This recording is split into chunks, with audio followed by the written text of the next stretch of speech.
Okay, welcome to Flashback Monday, where we used to talk all about all the books in my Romantic Time book review magazine, but since it ended in 2016, we're progressing forwards. We are up to January 2019.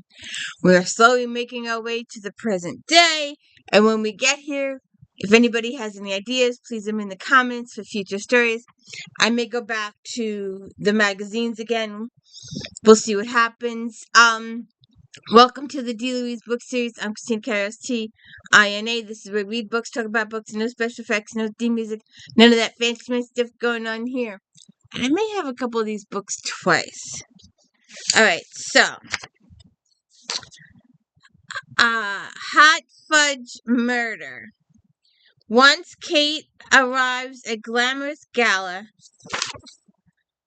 hosted by world-famous fashion designer Omar Devane, she's instantly intimidated by the Mughal's mansion and the frosty personalities of his handlers. But the party completely loses its flavor when guest follow screams to a room that's eerily empty except for Omar's freshly murdered body. While the headline-grabbing crime brings a steady stream of journalists to the sleepy village... Sorry, Smokey.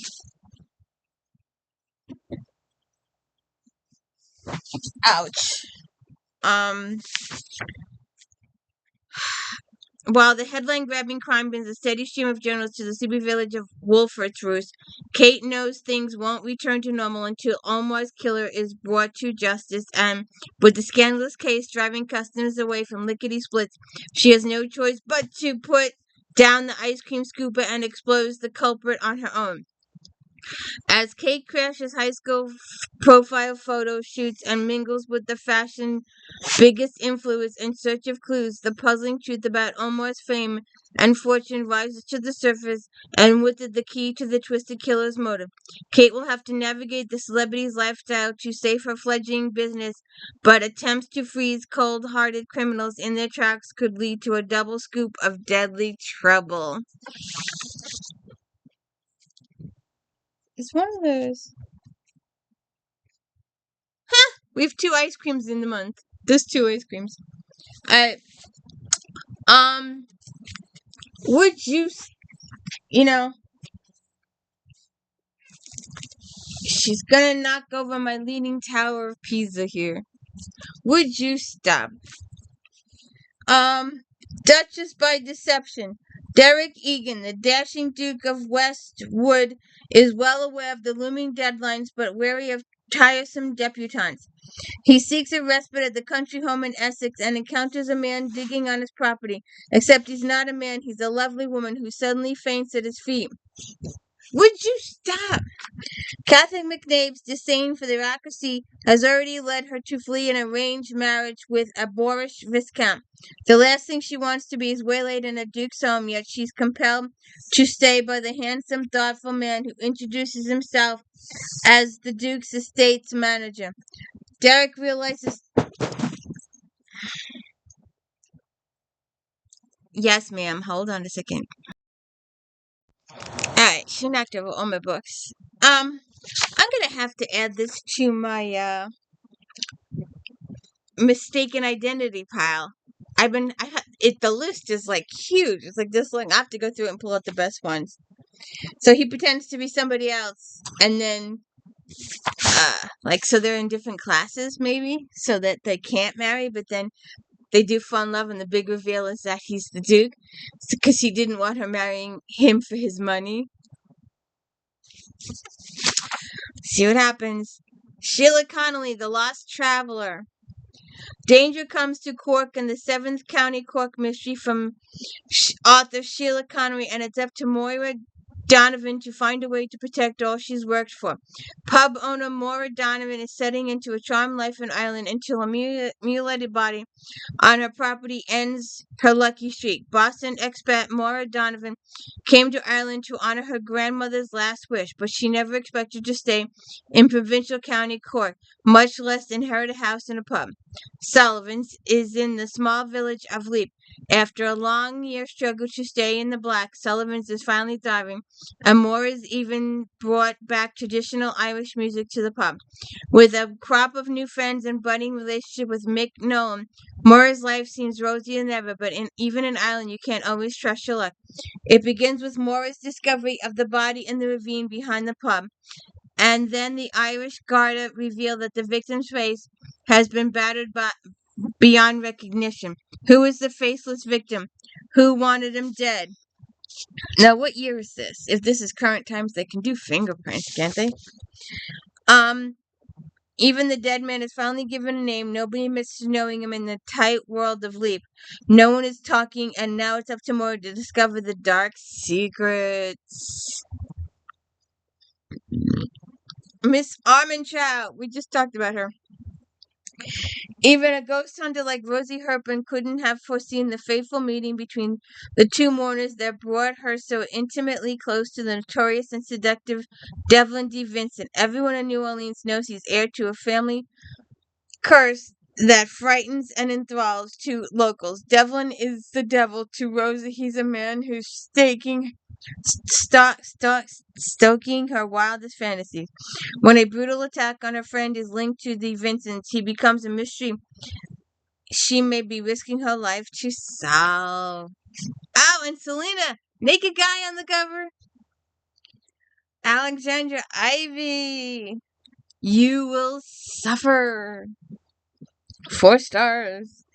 The rolling fields outside Curry, Oklahoma, are a beautiful spot to ramble on early spring day, and a lonely place to die. Among the prairie grass and wildflowers, a killer kneels beside a curled-up figure, plunging a syringe into the skin to deliver the fatal dose. As the victim's last breath mingles with air, it sends out a warning out to the world. This is just the beginning. Sounds eerie. Now, where is... I just realized that I just screwed up.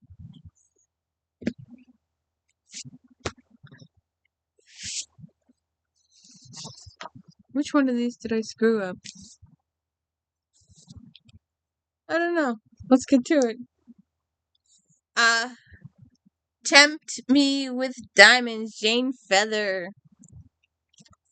She's got that series. Diana Somerville seems to have it all. Beauty, brains, and vast wealth, thanks to her family's ownership of a diamond mine abroad. But when her beloved brother dies in battle and leaves the lion's share of his estate to his best friend, Diana finds herself in a situation that seems scripted from the stage.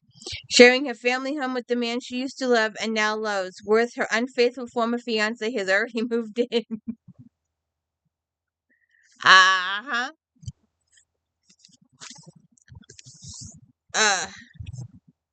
Live and Let Pie, Ellie Alexander. Oh, look who's back.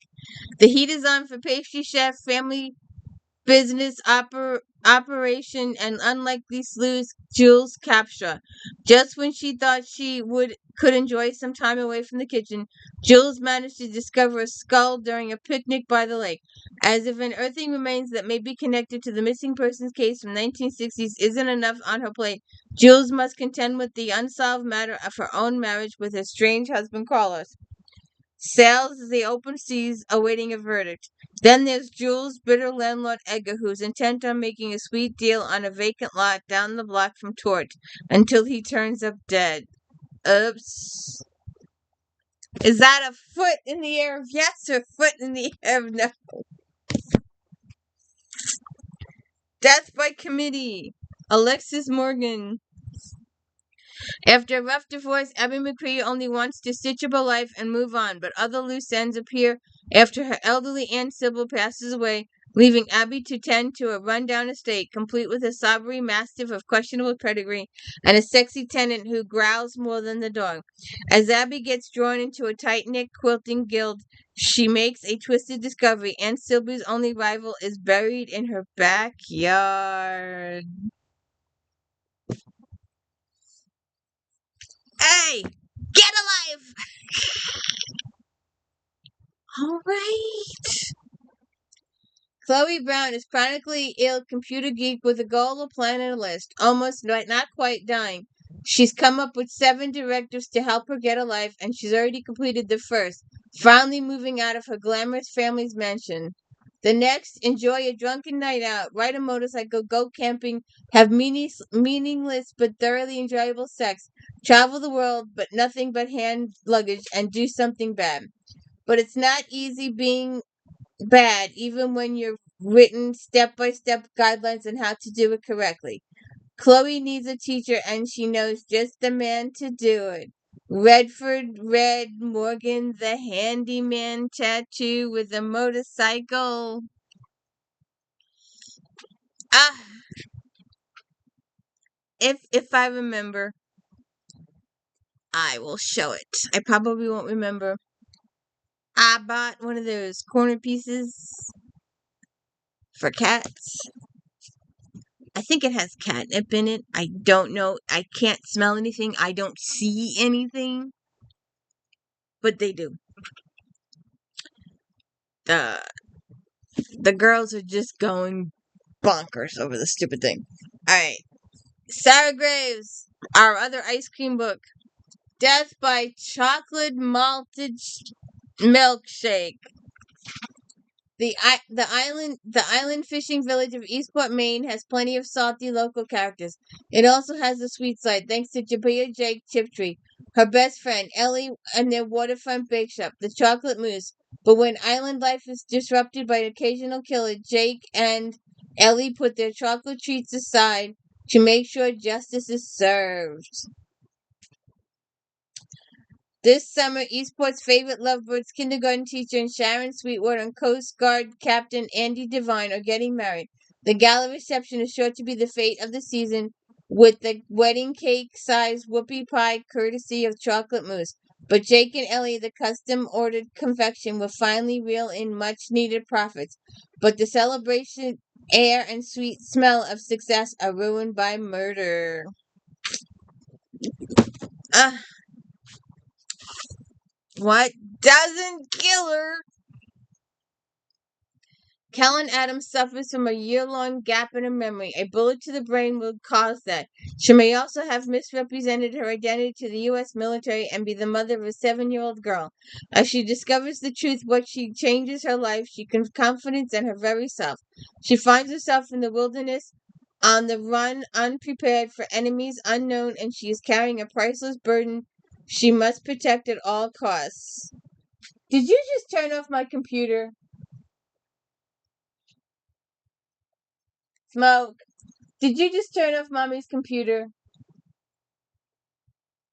Oh, God. Lori Gurkey. Governess gone rogue. My twin brother and I need a new mother, but Papa insists he'll never marry again. Be nice, brawny, and fond of cats. Lady Truelove may be London's infamous advice columnist, but James St. Clair, the Earl of Kenyon, knows his wild young sons need a tutor, not a new mother. Miss Amanda Leeton, former school teacher and governess, knows she has all the qualifications to be a tutor. And while female tutors are unheard of, Amanda isn't about to lose the chance of a dream job because of pesky details like that. If Lord Kenyon insists on hiring a man, then she only has one option. She's going to dress as a guy, put a disguise on, and if you... What are you doing over there? Ah. The World According to Fannie Davis.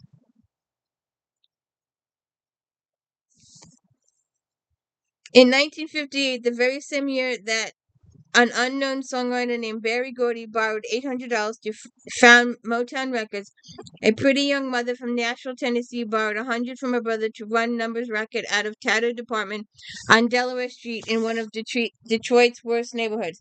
That woman was Fannie Davis, Bridget M. Davis' mother, part bookie, part banker, mother, wife, and granddaughter of slaves. Fannie became more than numbers runner. She was a kind of Ulysses, guiding her husband, 5 children, and grandsons through the decimation of a one-proud city, using her wit, style, guts, and even a gun. She ran her numbers enterprise for 34 years, doing what it took to survive in a legitimate business that just happened to be illegal. Interesting.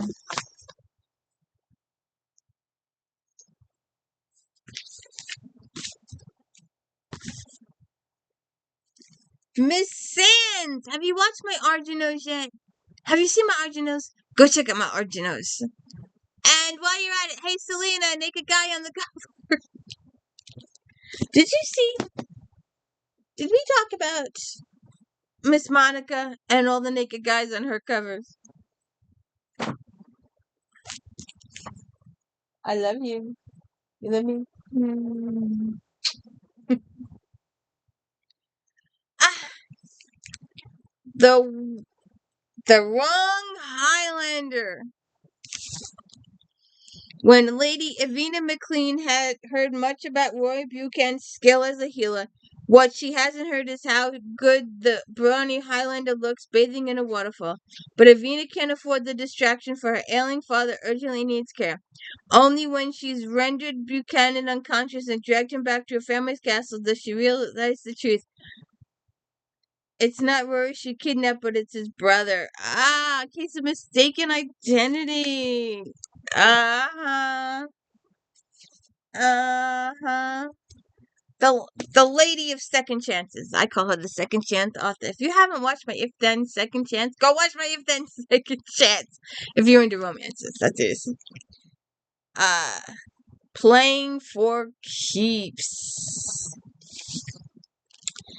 When it comes to confident, charismatic Kyla Parker, Sadie Lane files the spark, the kind that comes from rubbing each other the wrong way. She's a tattoo artist, he's a straight-laced mogul, but after they accidentally co-rescue an abandoned dog from a storm, Sadie sees a vulnerable side to the seemingly invincible hottie.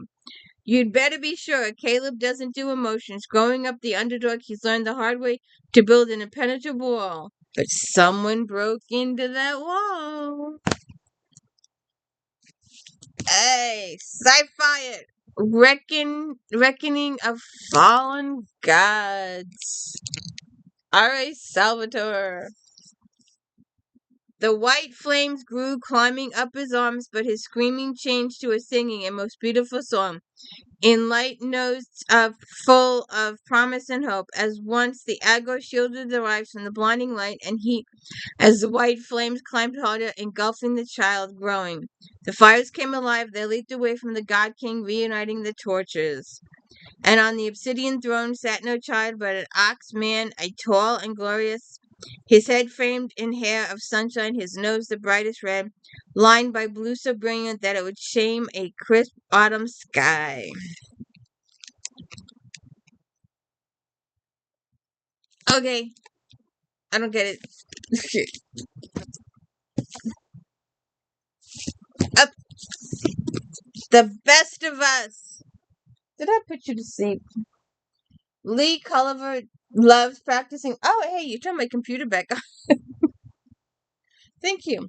Dr. Lee Culliver loves practicing medicine in Timberlake, Colorado, but she misses her Aunt Helen, who lovingly raised her after she was orphaned after retiring from teaching. Helen has become a successful mystery writer who loves to travel. When Helen visits her niece, Lee takes her out to Sullivan's Crossing, where Helen finds herself falling for the place and one special person. Jane and KRENTZ. Untouchable. Jack Lancess, a consultant to the FBI, has always been drawn to the coldest of the cold cases, the kind that law enforcement either considers unsolvable or chalked up to accidents or suicide. As a survivor of fire, he finds himself uniquely compelled by arson cases. His almost paternal ability to get inside killers' head has garnered him a reputation in some circles and complicated his personal life. I don't know. So, have you seen my... Oh, it hasn't come yet. Next month, check out my Bloody Detectives. I went a little bonkers with the blood. Assistant DA Alexander Cooper of the Manhattan Sex Crimes Unit is finally back at work, filing a leave of absence and not a moment too soon. With more women feeling empowered to name their abusers, Alex is eager to return to do the courtroom what she does best. But even she can't anticipate the complexity of her first case when she meets Lucy, a young woman who testified years earlier at a landmark federal trial and now reveals that she was sexually assaulted by a potentially prominent official during that time. Lucy isn't the only secret Alex will uncover. The rumors swirling about one colleague's abusive conduct behind closed doors and another's violent, mysterious collapse. As the seemingly desperate cases of a client, adversary, and a friend start to intertwine, Alex, along with NYPD detectives Mike Chapman and Merce Walser, finds herself in uncharted territory within Manhattan's Rockefeller University, a premier research institute. Interesting. Miss Slaughter. Have you seen Miss Slaughter lately? A mysterious kidnapping. On a hot summer night, a scientist from the Centers of Disease Control is grabbed by unknown assailants in a shopping center parking lot. The authorities are desperate to save the doctor, who vanished into thin air.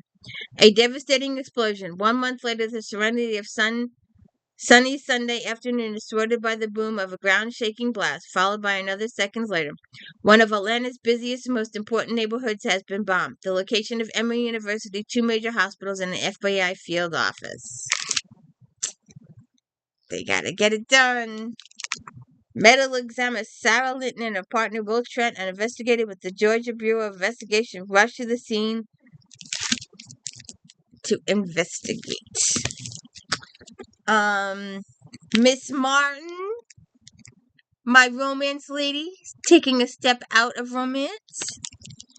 Harper Weston's brother has disappeared, pursuing the dream of sailing Caribbean. Michael hasn't responded to texts or emails in days. Even when the Coast Guard can't find him, Harper is forced to take desperate measures, which means going to Chase Garrett, her once brother's best friend, now the only man she can trust, or so she hopes. As the successful owner of Maxim Security, Chase has learned to trust his gut. He knows Harper's father is mixed up in a deadly business and suspects there's more to Michael's disappearance than meets the eye. Is he going to help her? And is he going to help her? And are they going to fall in love? All right. If you haven't seen my FEEHAN, 2 hours of FEEHAN, Do I Own This? Check it out. Vengeance Road. Can you tell about it or the thrift store? Breezy Simons was born in Ruthless Motorcycle Club, and now that she's out, she's never going to be that girl again. But when her past catches up with her, Breezy must go to Sea Haven to seek out the man who almost destroyed her, the man who chose his club over her and left her feeling used and alone. As vice president of Torpedo Inc., Steele is ride or die for the brothers he lived through hell with. He's never thought he'd find something as pure as his feelings for Breezy, or that keeping her safe would mean driving her away with cruel words. You gotta get rid of her to keep her safe. Why is that? Why do they always do those kind of plot twists? Why? Alright. Now I'm gonna tell you. When this series started, it was good. It was really good. It was good. And then a few, 4 or 5 books in, it took a left turn and left town. I've got them all. And I've read them all. But it left town.